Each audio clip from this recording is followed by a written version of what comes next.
どうもこんにちはケースです。今回は、著作権フリーの BGM や効果音を、無料でダウンロードできるサイトを紹介していきます。まずは効果音から紹介していきます。一つ目のサイトは効果音ラボです。このサイトからダウンロードできる効果音は、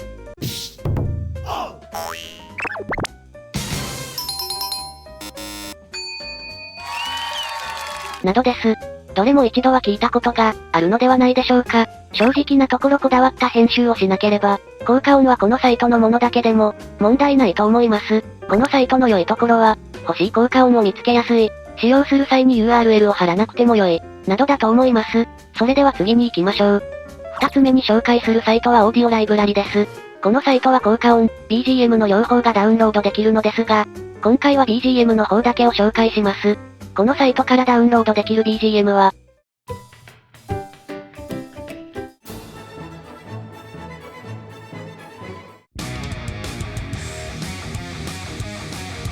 などです。このサイトの良いところは、色々なジャンルの曲がある、検索の絞り込みが細かくできる、YouTube 公式のサイトなので、安心して利用できる、などだと思います。曲にこのような表示がある場合は、少し面倒なので注意しましょう。それでは次に行きましょう。三つ目に紹介するサイトは魔王魂です。このサイトも効果音、BGM の両方をダウンロードできます。このサイトからダウンロードできる効果音、BGM は、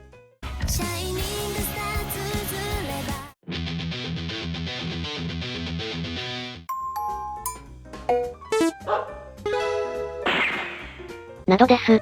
このサイトの良いところは、ZIP 形式での一括ダウンロードができる、BGM、効果音ともに種類が豊富、オープニングやエンディングなどに使える BGM がある、などだと思います。ちなみにこのサイトの効果音、BGM を使う際は、概要欄への表記が必要です。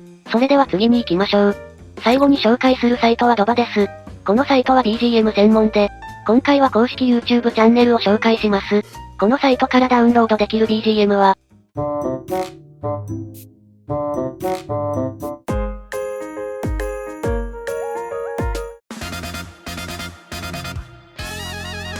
などです。時間の問題で3つしか紹介できませんでしたが、色々聞いてみると聞いたことのある BGM が、ものすごく多いんですよね。僕が著作権フリー BGM のサイトを探していて、このサイトを見つけた時はかなり衝撃を受けました。適当に色々な BGM が欲しい場合は、再生リストがかなり便利です。はい。今回の動画はこれで終わりです。少しでも役に立ったという方は、チャンネル登録、高評価をお願いします。